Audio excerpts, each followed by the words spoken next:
Ya. Panjenengan sing wis senior, wis rada tuwa, rada mernahke stetek, mboko stetek ngono lho.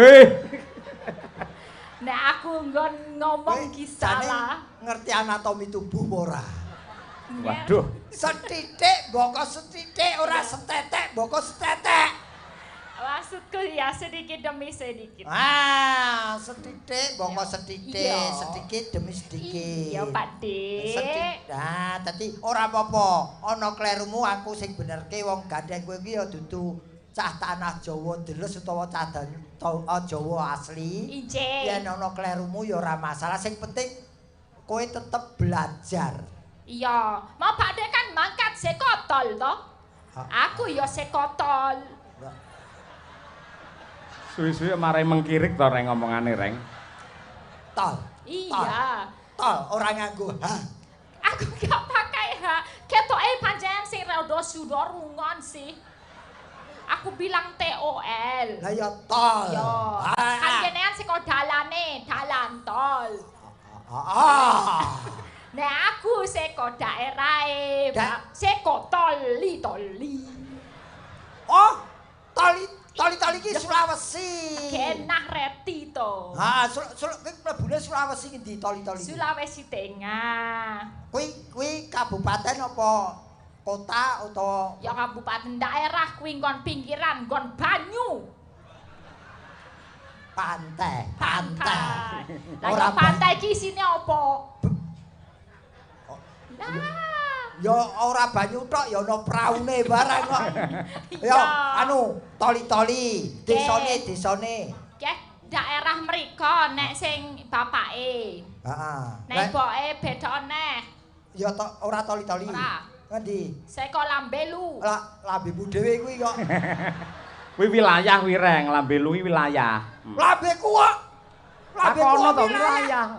Iki nggo gedhekke awak lho, kok lambeke. Ora aku ora metu saka kono ya, Pak Deh. Masa aku metu saka kono ya ora sedeng. Ra sedeng. Sedeng kok Kanggo sedeng. mbokku aku metune. Sedeng ora sedeng. Ya, sedang. Anu lambe apa mau jenenge? Lambelu. Lambelu kuwi nama suatu daerah di Sulawesi. Ya, Dadi bapak carane sekontol. Palu lewat Bon Kopi, lewat Doboli. Hah? Kok dadak. Wah, aku ora tahu. Aku omong prasaja ora tau doboli aku. Wah, Pak Dek iki sesuk iki nek ngopi sing gentel, nek dolan sing adol. Kentel.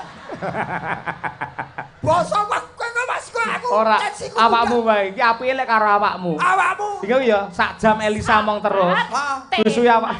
Tenang, sabar. Aku tenang ora ngerti-ngertiku tenong. Wah, kowe iki iso iki lho nyambut gawe sewengi iso stroke lho ngene iki.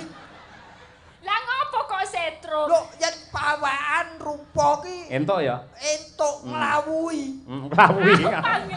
Nglawuhi tegesnya apa? Ya iso gelar, iso gulung. Nglawuhi iki enak disawang. Sedep. Enggak, lawuh itu bangsane pitik, dodol, tepong itu lawuh. Terus aku mbok padake apa? Bener, Mbak, bener. Mbok pangan aku. Mudiar kowe. Arep dahar Pak Haji? Ayo. Adeng dahar panjenengan Pak Haji. Jawab reng, aja meneng ae. Rawane bareng nesu mekroke. Apa sing mekrok opone? Lho wong aku salah siji mbok uring-uring wong kowe salah terus ora tak apa-apake lho. Oh, kula mboten nguring-nguring sakniki niku jenenge tanya. Nek rareti takon kuwi sing bener kan niku. Iya, dadine aku nek misale ora nggenah ora kok njuk bablas terus ning aku tanglet. Apa? Tanglet nyuwun perso. Oh, tanglet nyuwun pirsa. Wah, jane wis Apa wis? Anu, apa nganune iki Wis dalan, bahasane San. sakeh. Ya. Kosakatane wis akeh. Akeh ning ora cetha. Lah, iki ngene, ben cetha, engko tulung dibenerke. Mbak Elisa aku nyuwun. Inilah dalam rangka hari jadi Kabupaten Ngawi yang ke-666. Monggo jenengan basa Jawa mlipis ngaturaken sugeng. Engko yen enek klerune mboten masalah. Nggih, nggih. Enggak apa-apa beneran. Nggih. Saiso-isoku. Saiso-isone mboten napa-napa. Pokoke engko malah saya salah, kula malah saya seneng. Mergo niku gareng saya mumet niku mangke ayo. Nggih. Engkang baken kawula nggih nami kula Elisa Orcarus Alaso. Top terus. Ajeng derek mangayu bagyo anggenipun ngawi ramah menika kagungan hajat inggih menika ambal warso kaping enem ka 600 enem doso enem Tidungoke. Wong kleru ngenges. Nemat. penting kendel sing penting kendel. Kendel kok kendel. Wah, lagi dibenake angkane wis kendel iki. Piye. Ingkang kaping Enem 666. Ora 6 dosa. sewidak saka ngendi? Malah nyeneni iki, Mas. Sing bener saiki nek bar sedoso 10 dosa itu kali dosa, 3 dosa, 4 dosa, 5 dosa, 6 dosa. Engko terus dosa muka. Wah dikandani yo ngene 666. Yen 60 ki ora kanggo dosa ning wis karan sewidak. Sewidak kuwi sejatine wis cedhak. Oh, mula diarani sewidak aja dilih. Padahal umure piro? Aku ya wis kurang setahun sewidak sejak ora. Malah gawe blekungan dhewe kowe ora. Leres niku Mbak Lisa sing bener nggih 600 widak 6 mboten usah dibasake. Lanjut. Enem atus sewidak enem. Betul. Nah, pinter. Kula dongakaken lan kula puji-puji lan kula bangga-aken. Ora ana bangga ki wong dicekel terus ngene iki bangga. Apa? Gimana? Terus gerak pola ngene iki bangga. Membanggakan yang saya banggakan. Lah ya banggakan. Ya apa Jawane kuwi Indonesia, Lek? Ya banggakan. Ngene lho, ingkang kula tresnani, ngono cekap sampun. Wong dibanggake. Yang poin-poin itu saya banggakan. Banggakan ki bahasa Jawane apa? Apa ayo? Banggaken. Lah, kandhane ya. Awake dhewe wong Jawa asli malah goblok ya Reng Malian. Mas aku karo virus landhep iki.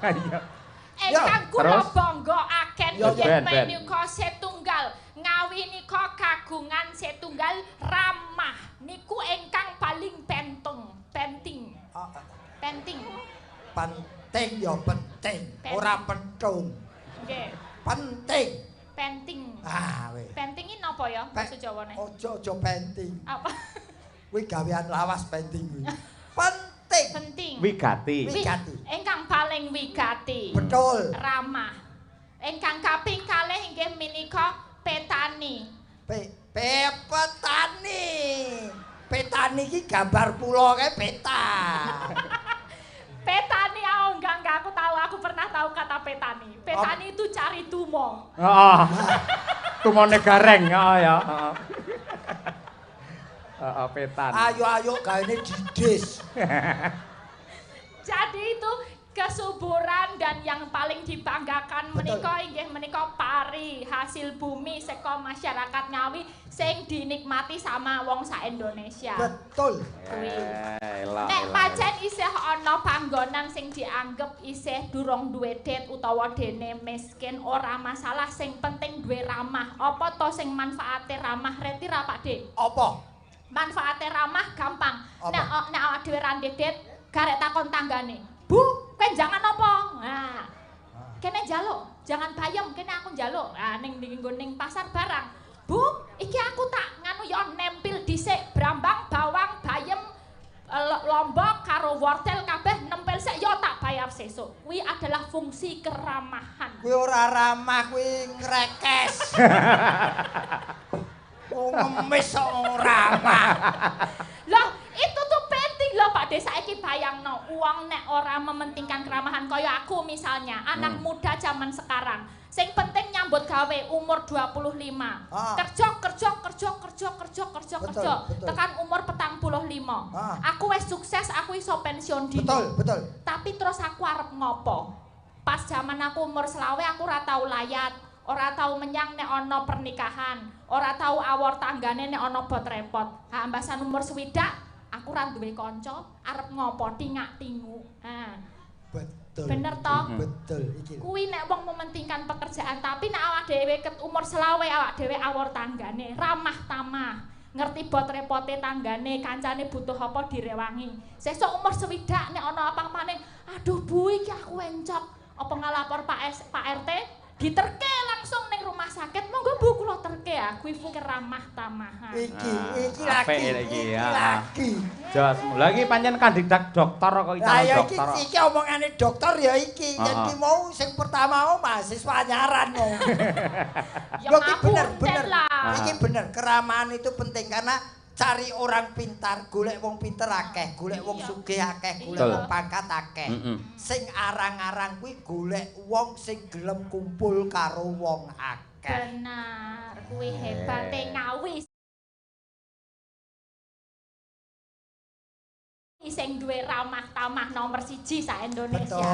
Betul. Nah, niki ngeten, Mas Gareng kalih Mbak Elisa kalih guyon nggih kalih nembang. Ngoten nggih? Nggih. Cocok. Kula wacane rumiyin nggih.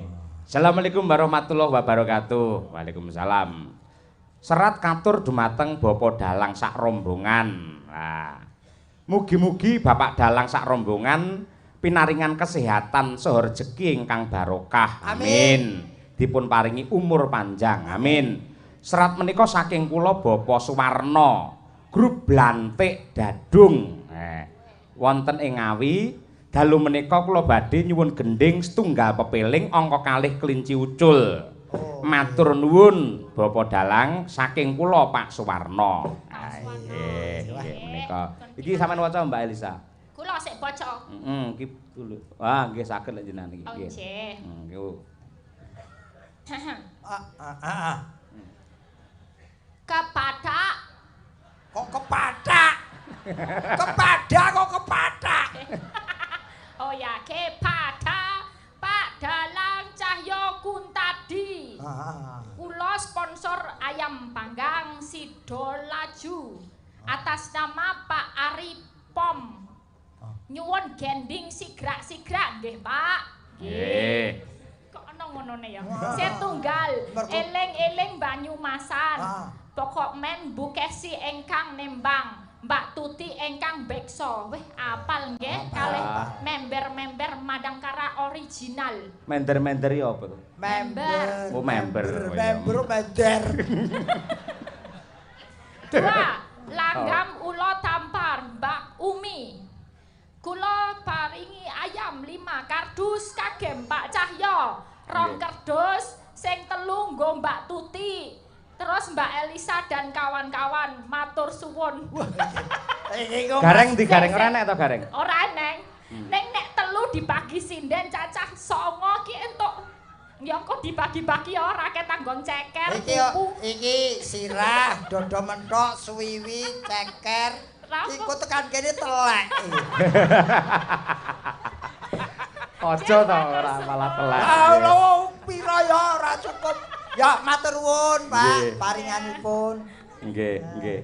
Ugi wonten cobi bukesi wau sing saking sinten Pak Harnoto wau kalian ngondak malah kesingsal kali Pak Lurah Haryanto Kewadungan wau bukesi. Inggih, menika Bapak Lurah Haryanto Kewadungan, Pak Cahyo. Nggih. Ngersakaken tembang monggo nderek. Menawi kepareng ken mromosekaken bilih mengke tanggal 2 September mapan wonten dalemipun Pak Haryanto wayangan Ki Cahya Kuntadi bintang tamu Niken Salindri. Hebat niki Pak Haryanto. Gareng mboten nderek. Mangke kula usulke Niken Salindri kalih jenengan Mbak Elisa kula usulke mangke. Kula nggih. Aku ora melu. Aku ora diusulke. Gareng mriki pun enten kathah mriki. Muga-muga dandres. Dungane elek. Aku ora dijak. Ngono wong nganggur ora dijak. Kesene ta Bu Kesi Pak Harnoto piye? Saking Tenggarong menika. Pak Harnoto ingkang sampun nate nimbali panjenengan. Menika sampun kepareng ngersakaken lagu sembarang lagune sing penting gayeng Pak Dalang. Sembarang ki sing aran sapa? Sembarang tegese manut kene ngono lho. Oh, manut kene. Kelinci ucul Mbak Lisa. Ayo iki luwih dhisik jenengan sing ngaturake. Apa pepeling rumiyin no. Kelinci ucul riyen. Nggih, kelinci apa ucul. cetha kok ngene kok nembang. Aja ngenyek. Giri lusi jalma tan kena kinira. Lek omong pancen ya ting pecotone lek nembang, wuh, kowe ra kedanan pengen roh wujudmu aku. Oh, giri iki ora lusi, giri iki bes lho. Iya. Niki nggih bawa. Bawa dikuliti. Tapi bawanya gula sulihi yang lain boleh. Bebas, monggo. Ya, dandang gula Malangan ya. Wah, Malangan nggih. Wah, sake. Napa kok? Uripe Malang kok dandang gula. Ya sesuk ganti mujur. Heeh. Maksudnya gagrak Malang lho. Oh, gagrak Malang. Nggih. Ayam cemang kang mubelnya putih.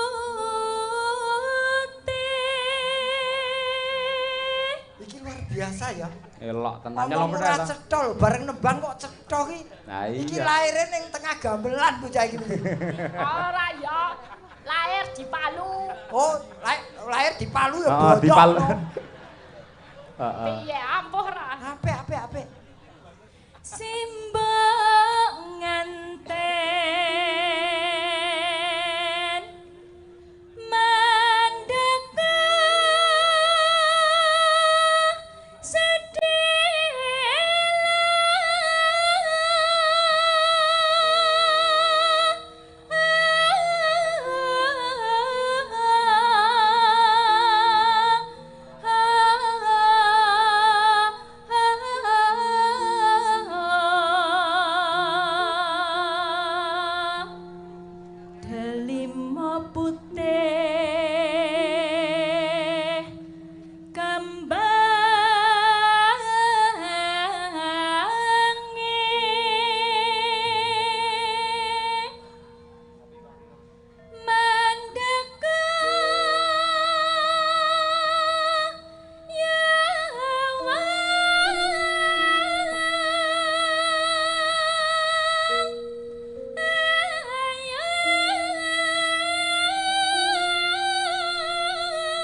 Wis nembang gareng bungkam 1000 bahasa deh. Ayo. Piye, Pakde? Ora mantra-mantra yen iki bocah Sulawesi. Lah iya to. Wis ayu, pawan apik, swara becik. Dokter. Oh, tewe Doro.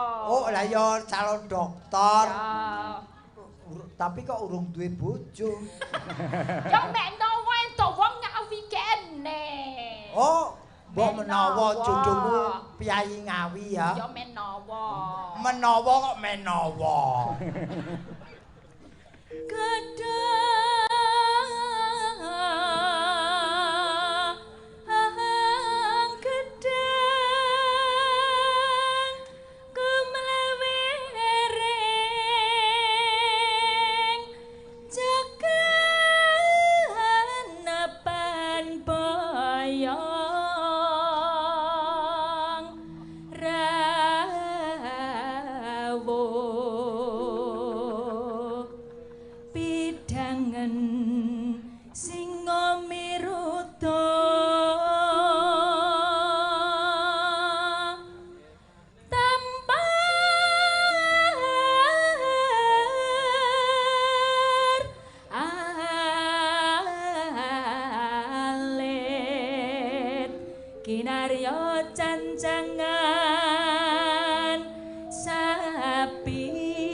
awake dhewe aku wong Solo, sampean wong Semarang. Ya to, luwih cedhak ning Malang to iki Sulawesi kok. Iki iso Malangan awake dhewe ra iso to malan iki. Ya muga-muga uripku ra Malang wae. Lah iya. Tapi luar biasa karena karep mau ditimbangi karo keyakinan akhirnya bisa. Ya ora yakin kudu sreget. Karep diimbangi karo sreget. Sregep. Ya. Sregep. Nggih, Pak. Sregep. Ayo, oke. Lah kaya ngene suarane apik, pinter tur ya ayu. Calon dokter. Ora payu rabi. Aku wis sumpah sakjroning ati, lek ora payu-payu tak tampa, wis to. Tak tampa dadi kru Madangkara, ngono lho maksude. Tuh. Omonganmu karo atimu ra padha. Monggo diaturake Klinci Ucul Mbak Elisa. Yo.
Ada telepon ndi, Mbak? Nang ndi kowe? Kowe arep napa? Kowe arep derep apa piye?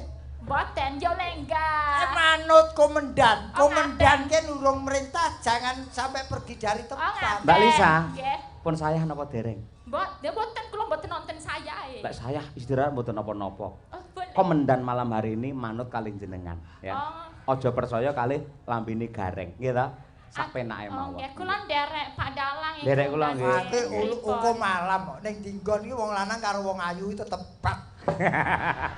Ya ben to nyapa to wong sane dhewe-dhewe. Wong ngadeg ora diperintah istirahat. Barang kono ana wong wedok ayu langsung saya. Nakoni saya iki mak kaping-kaping. Lho iya no, sampeyan lek piyai Jawa terus karo aku wis akrab. Lak Mbelisa iki lek pendatang ya to. Aja nganti atine digawe cuwa, digawe gelo. Men seneng lek nganti mutung ora seneng karo budayane awake dhewe melu cilaka lho, ngono kuwi. Heeh, wis kono, enggak. Kok ngono sih sampeyan? Apa kowe komandane nang kene?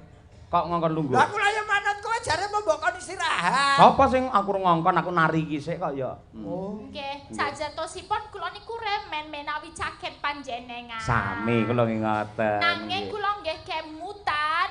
Bener ya, ingat itu kemutan ya. Dulu saya di sini waktu ulang tahun Ngawi ke-661 sama Pak Seno Nugroho waktu itu belum jadi bintang tamu. Jenengan. Bintang tamunya adalah Abah Kirun. Nah, di situ memang Pak Seno memberikan ruang untuk sinden-sinden bisa tampil ke depan. Dadi iso berekspresi, iso ngetokke keahliane, dadi muncul kaya aku saiki. Dadi aku yo pengen kanca-kanca sinden. Dadi malam hari ini pertama jenengan menjadi bintang tamu di wayangan Ngawi nggih. Ya, bintang tamu di sini. Tapi kalau tampil di sini ini udah pernah 5 tahun yang lalu. Hari jadi kan ini baru ini jenengan jadi bintang. Artinya bintangnya 2. Aku juga bintang, kamu juga bintang. Nah, kae garenge kayak bintang 7 ya. Bintang 7. Obat sakit kepala. Nggih, Mbak Umi Habibah. Nggih, kula kae iki coba. Lunggone. Enggak usah sewot sih, Pak Dek. Semangat ya. Kuat toh? Kuat toh? Cek kuat ngadeg ora ngono. Kuat ngadeg ora ngono lho. Oh, mingsi. Mingsi. Katane. Ku tak tang Umi Habibah Ponorogo. Yo.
Asli Jawa Tulen.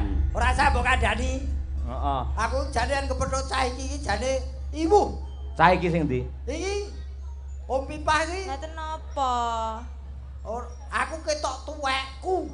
Sebabe. Lah wong iki biyen jane nonton wayang isih ubelen nyelempit ning gong lho. Saiki iso ngadeg gejejer ning kene. Dadi sidenmu kuwi apa ora wis tuwik iki? Ya ora ngono. Ngurmati karo Pak Digareng ya. Coba disapa dhisik, sungkem sik. Wilujeng dalu, Kong. Ora dihormati ra patek. Lho, pripun to jenengan? Ya aja tuwek-tuwek to. Ya aku rumasane wis tuwek ning aja Kong. Lah pripun? Om. Ya Om sik. Oh, Pak De. Bener Om mau lho. Om apa? Omplung ngono lho Om Dang. Go paidon kok piye. Oh, ya wis ngene wis sakarepmu. Sebutan apapun tidak masalah, sing penting kowe tetep ngajeni marang wong sing luwih tuwa. Nggih, Kong. Ya tuh. Aja Kong eyang ngono lho. Nggih, Yang. Anu ongkong timbangane yang ku tak dikira aku sing bau reksa. Oh, nggih. Wah, timbangane yang sing bau reksa. Ning tenan, saiki umurmu pira to, Nduk? 2 Pas kuwi, ora entuk dinyang. Pas. 20. Nggih. Sing sekolah. Tasih. Ning ndi? Ten isi Surakarta. Isi Surakarta. Kowe muridé Kota Ogrok kuwi to? Dengkelmu mlocot iki. Aku iki dosene otok-ogrok ora. Lah dosen iki karo aku Kota Ogrok kowe. Ha iya. Ya muridé Mas Cahyo. Nggih. Karo Mbak Kesi. Nggih. Ya ditenani sapa ngerti rezekimu ya ning kono. Nggih. Ya. Nggih, Kong. Aja banter-banter to kunge. Nggih wae. Wis duwe pacar apa urung? Dereng. Lah kowe iki gaweanmu apa 20 taun ra ndek pacar iki? Lah kula nek gadah pacar dilarani terus kok. Piye rumuse ben ora dilarani anu? Pak Gareng. Sik. Kowe dadi selama umur 20 tahun ki urung ndek pacar mergo ndek pacar dilarani. Nggih. Tak kei rumus. Pripun? Sadurunge kowe duwe pacar ta iki? Nggih. Kowe ndek pacar sadurunge kowe dilarani pacarmu pedoten sik. Lha pripun niku? Lho lah timbangane kowe engko dipedhot, alung medhot sik. Ngono. Mula aja golek bocah nom, aja golek wong bagus, golek wong sing tuwek-tuwek ngono iki. Bener Kuwi kok keroki angler wisan ndeke kuwi. Iki kan mboten pas to nek kula kalih jenengan. Wah, ya ora, maksudku ora kudu aku. Oh, ngoten. Wong sing temuwa sing iso ngomong kowe. Nggih, Yen Kong. Aku iki pol-pole yo jangan bergerak kuwi. Ngene lho pedomane ngene lek golek pacar, Pripun? Pedomane 3-an. Napa niku? 3-an. 1 beriman, 2 tampan lahir batin lho ya. Nggih. 3 mapan. Ojo nganti gelem, ayo kita berjuang dari nol ngapusi. Kuwi idealis. Betul. Ngono kuwi. Idealis. Kuwi pedomane wong idealis ngono. Kok ngono? Golek pacar calon bojo ki ora usah 3-an mau. Lah napa? Loro wae. Lanang urip. Berarti wedhus kae ya lanang urip lho. Terserah. Ora golek wedhus wong menungso golek wedhus. Nek kowe ora sekolah sik ditutuke sarjana kaya Bu Kesi yen iso dadi dosen uga ngisi Surakarta. Amin pangestunipun, Kong. Kowe aja kanggung-kanggung lho. Nah pripun? Ya pangestunipun ngono. Pangestunipun, Ah. Kong. Iki bocah iki latah ya.